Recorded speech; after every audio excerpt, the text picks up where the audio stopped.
How can you be a sex-positive parent and deal with porn? I'm Kathy Bertoli from theintimacydojo.com, and I'm here with Jet-Setting Jasmine from jetsetjasmine.com and King Noire from kingnoirexxx.com. Thank you so much for being here. Thank you. Thanks for having us. Thank you for having us. So this year at Woodhull Sexual Freedom Summit, you're going to be talking about porn and parents, sex-positive parenting. And I'm really curious, like, what topics are... It's a very... I know there's a lot of feelings people have about whether... How do you deal with that? And so how are you going to address that?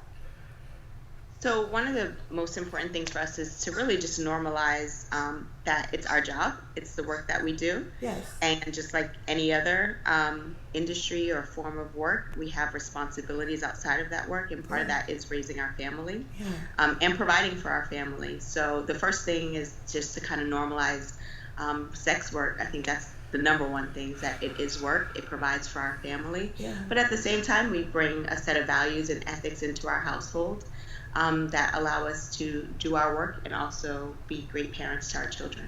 I love that. Yeah.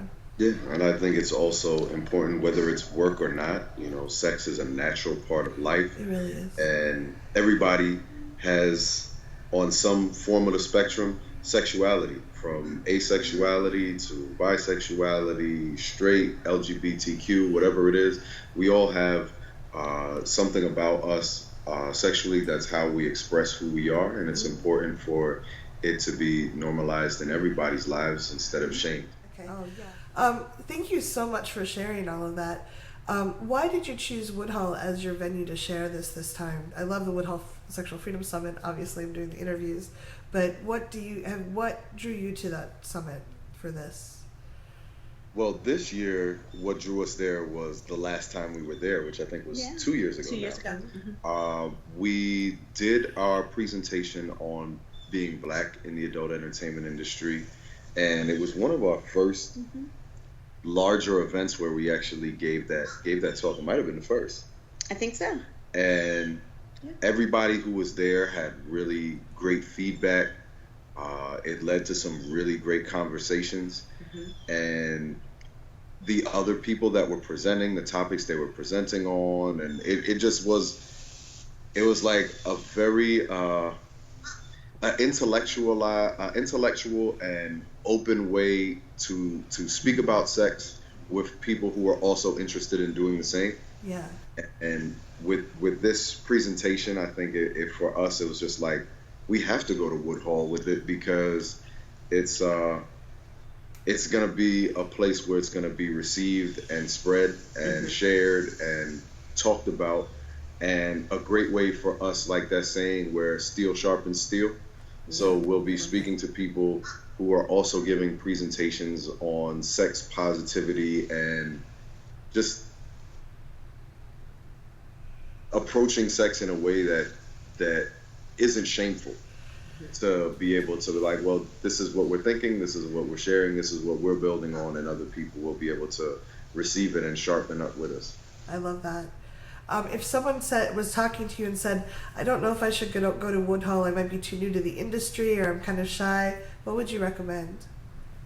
Go to Woodhull. Don't be shy. I mean, if you don't want to speak, nobody there will force you to speak. I think all of the everything there is not just presented, but experienced in the way that you would want to talk about sex. No one's going to force you to speak on anything you don't want to speak on. No one's going to force you to sit in a presentation you don't want to be at. And if you do have a question, no one's going to belittle you or shame you for that question. Everyone there is pretty open to sharing their expertise, and also people there who are experts are also open to being students as well. Yeah. So it's a very comfortable environment. Like I think it's more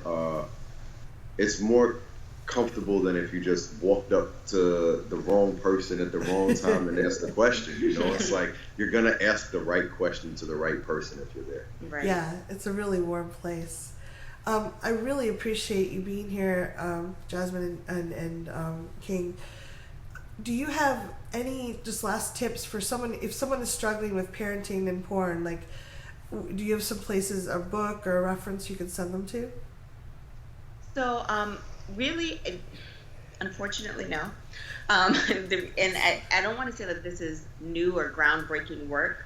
I think that people have tried to incorporate sex positive parenting specifically about being in the adult industry and parenting, but there isn't a great deal of information that's out there, which is kind of why we're doing the work that we're doing. But King and I do offer consultation. Oh, nice. So yeah, we have worked with lots of parents and couples, and even just people that are not in the industry but want to explore their sexuality, but kind of have a barrier because they feel that once they're a parent, this other side of them completely shuts off.